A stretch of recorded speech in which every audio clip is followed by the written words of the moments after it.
자, 오늘은 나의 작은 몸부림도 역사가 됩니다 라는 제목을 가지고 하나님 말씀을 증거하도록 하겠습니다.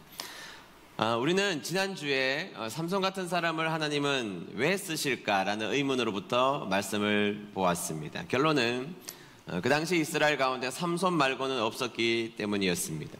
이스라엘 사람들은 영적으로 매우 어두웠고 그들이 하나님의 말씀에 꼼짝하지 않았고 그래서 하나님은 삼손을 쓰셨던 것입니다. 그리고 우리가 아무리 작고 연약하고 부족한 모습으로 인생을 살아갈지라도 그러나 중요한 것은 하나님의 신실하심이 멈추어진 적은 없다는 것입니다. 부족한 사람들 투성이었지만 하나님의 역사의 신실하심은 역사 가운데 끊어지지 않았다는 것을 지난주에 살펴보았습니다. 여러분, 사도 바울은 자신의 인생을 회고하는 이야기들을 하면서 가끔씩 우리를 깜짝깜짝 놀라는 고백들을 가끔씩 했던 것을 볼 수가 있지 않습니까? 디모데전서 1장 15절에 보면 이런 이야기를 사도 바울이 하고 있습니다. 죄인 중에 내가 괴순이라. 참 이해하기 어려운 말이죠. 세상 가운데 그렇게 하나님을 위하여서 열심히 일했던 사람이 역사 가운데 누가 있었겠습니까? 사도 바울처럼 하나님 앞에 열심히 주님의 사역을 감당했던 그가 자신을 향하여서 나는 죄인 중에 괴수다, 죄인의 우두머리다 이렇게 표현하는 모습을 보고 우리는 참 의아한 생각을 가질 수밖에 없었던 것이죠.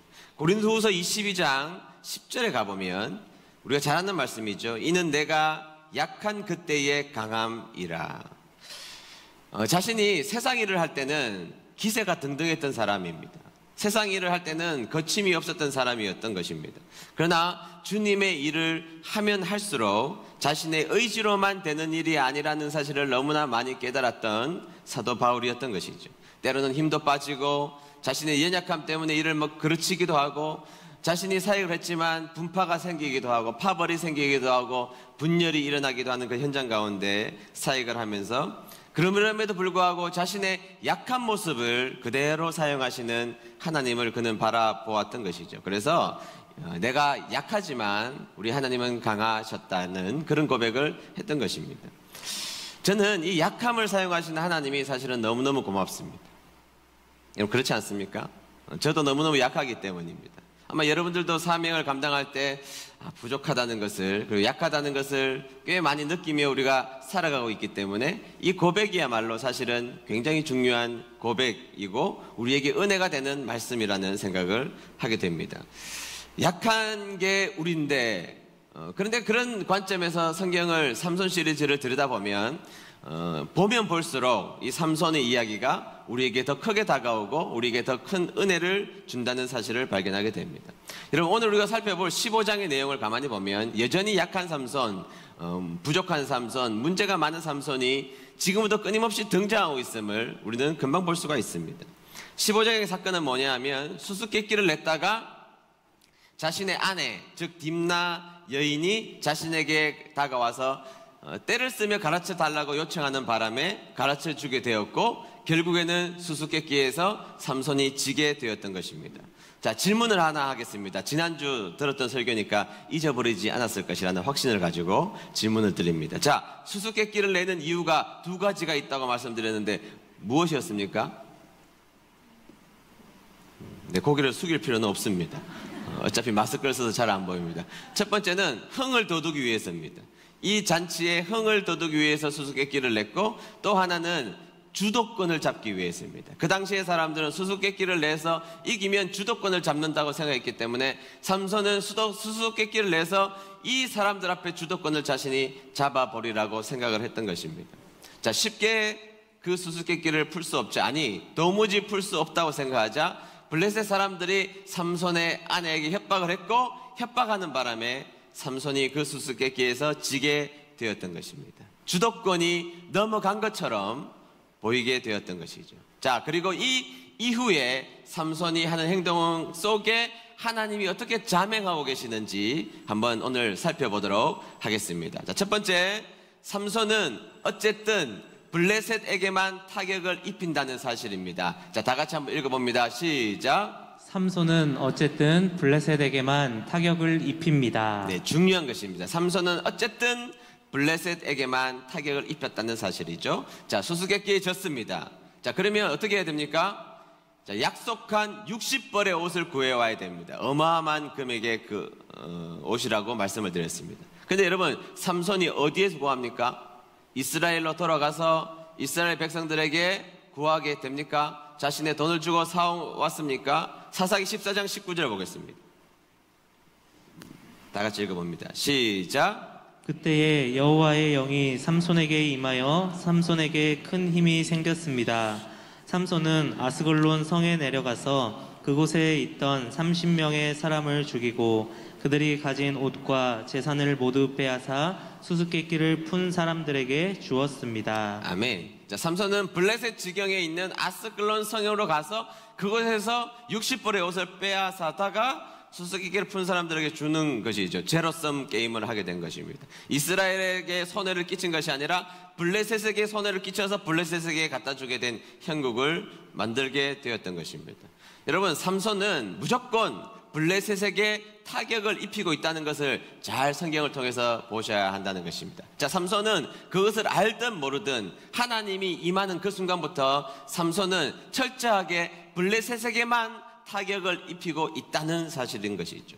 자, 더 나아가 볼까요? 자, 삼손이 화가 풀린 다음에 화가 한참 나가지고 옷을 구해다가 갖다 줬습니다.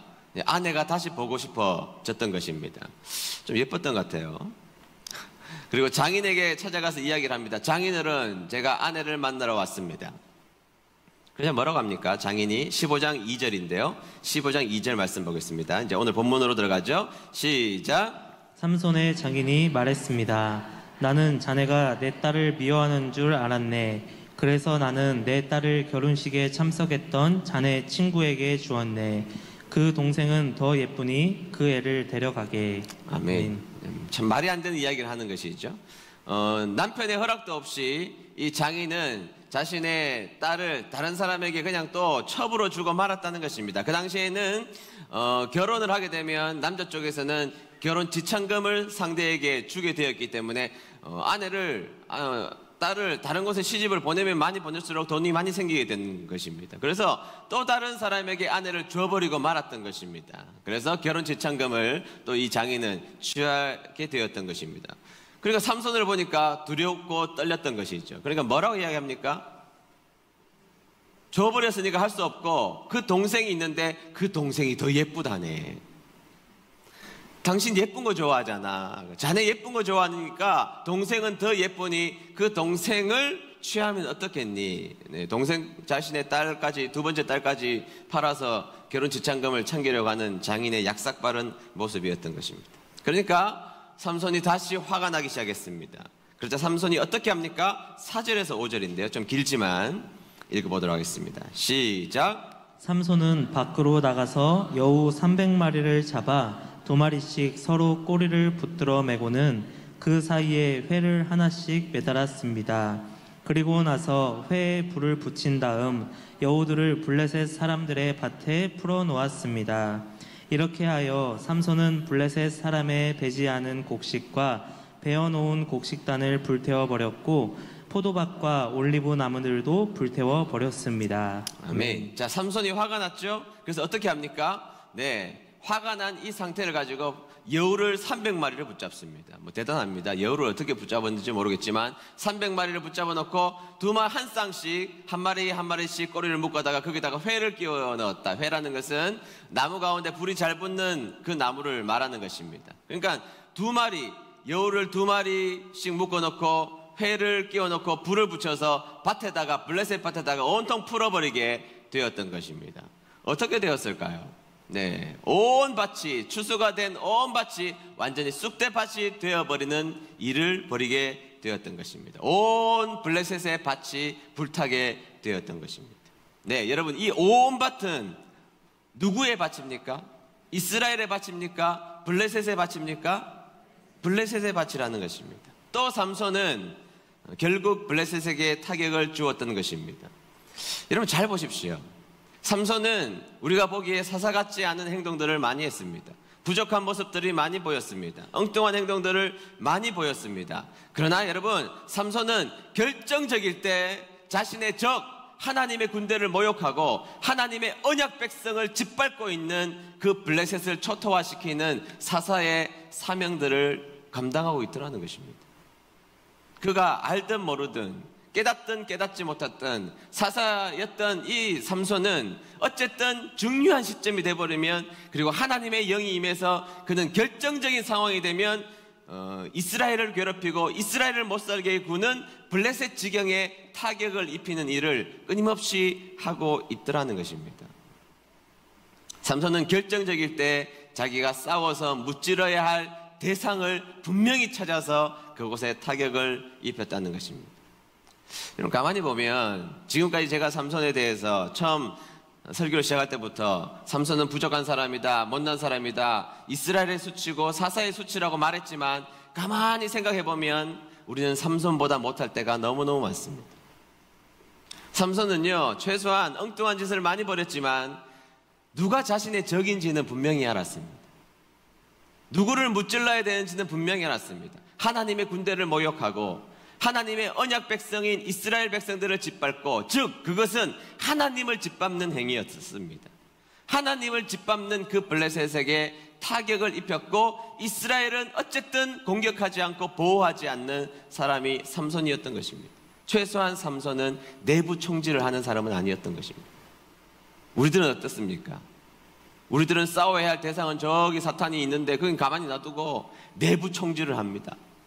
우리 은혜 드린 교회는 그렇지 않겠지만, 누구 때문에 내 신앙생활이 고통스러워, 누구 때문에 내 인생이 어려워졌어, 그 사람들, 내 눈에 가시같이 보이는 그 사람들을 공격하고 눈으로 헐겨보고, 헐겨보지 않으면 집에서 눈으로 헐겨보고 마음으로 헐겨보고 내부 총질을 하는 것입니다. 12.12 쿠데타가 일어났을 때에 수방사 사령관이 뭐라고 했습니까? 도무지 지금 누가 적군인지 아군인지 구별하지 못하겠다는 것입니다. 모두 군인의 옷을, 똑같은 대한민국 군인의 옷을 입었거든요. 그러니까 누가 적군인지 누가 아군인지를 모르겠다는 그 아우성을 우리는 기억하고 있지 않습니까? 여러분, 최소한 하나님을 믿는 사람들이 삼손보다 못해서는 안 됩니다. 삼손은 누구를 무찔러야 될지, 누구를 대적해야 될지는 명확하게 알았습니다. 그러나 하나님을 믿는다고 하면서도, 한 공동체를 이룬 사람들 속에서도 내부 총질이 있다면 그것은 매우 곤란한 일이죠. 삼손은 누가 적군인지, 내가 무찔러야 할 대상이 누군지를 명확하게 알았습니다. 내부 총질을 하지 않았다는 것이죠. 그것이 삼손의 좋은 모습이었던 것입니다. 여러분, 최소한 여러분 곁에 있는 분들이 여러분들의 적이 되어서는 안 됩니다. 미움의 대상이 되어서는 안 됩니다. 타격은 오로지 하나님의 나라를 잠식시키려 하는 사탄에게만, 할렐루야, 그렇게 하는 여러분 되시기를 주의 이름으로 축복합니다. 두 번째, 삼손은 땅의 회복을 시도하고 있다는 사실입니다. 다 같이 읽어봅니다. 시작. 삼손은 땅의 회복을 시도합니다. 네, 삼손은 어느 지파 사람이죠? 이렇게 물어보면 꼭 목사님 안 배웠는데요, 그래요. 삼손 시리즈 처음에 제가 말씀드렸습니다. 삼손은 단 지파 사람입니다. 어느 지파 사람이라고요? 단 지파입니다. 단 지파 사람이었던 것입니다. 근데 여러분, 지금 삼손이 들어가서 활동하고 있는 이 지역이 딥나 지역이죠. 무슨 지역이라고요? 딥나 지역입니다. 잘 생각해 보십시오. 그는 단 지파였습니다. 그리고 그가 활동하고 있는 지역은 무슨 지역이라고요? 딥나 지역입니다. 지금 딥나 지역은 누구의 나라입니까? 블레셋의 나라가 되어버리고 말았죠. 성경 잘 보십시오. 여호수아 19장 40절. 자, 이스라엘 지파들에게 땅을 분배하는 자리입니다. 땅을 분배하는 자리. 상반절을 먼저 보겠습니다. 상반절 제가 읽겠습니다. 그 땅의 7번째 부분은 단 지파가 받았습니다. 자, 이제 단 지파가 받은 땅의 지명이 등장하기 시작합니다. 41절부터 46절인데요. 중간에 중략을 좀 하고 보겠습니다. 다 같이 읽습니다. 시작. 그들의 땅의 경계는 소라, 에스다올, 이르세메스, 사알라빈, 아얄론, 이들라, 엘론, 딥나, 에그론, 그리고 요빠 맞은편 지역까지 이릅니다. 아멘. 43절에 보면 엘론, 그 다음에 어디예요? 딥나 이렇게 나와 있습니다. 하나님께서 이스라엘 백성들에게 땅을 분배하면서 단지파 사람들에게 준 땅이 어디냐? 딥나였던 것입니다. 욥바, 딥나 이런 지역을 하나님께서 단지파 사람들에게 주었던 것입니다. 원래 딥나의 땅의 주인은 단지파였던 것입니다. 그런데 전쟁이 반복되고 블레셋이 강해지자 그 딥나 땅이 빼앗겨버리고 말았던 것입니다. 여러분, 땅을 빼앗기는 것이 얼마나 기분 나쁜 일인데요. 그런데 이스라엘은 자기의 땅 딥나를 빼앗겼다고요. 그런데도 아무 소리도 못하고 있는 것입니다. 딥나라는 지역은요, 곡창지대입니다. 해안가에 붙어 있으니 얼마나 해물이 많이 나왔겠습니까? 거기에 욥바라는 항구까지 붙어 있으니까 너무너무 풍요로운 지역이었습니다. 그 풍요로운 딥나를 뺏겼습니다. 그런데 삼손은 자꾸 어디로 내려갑니까? 지금 딥나로 내려갑니다.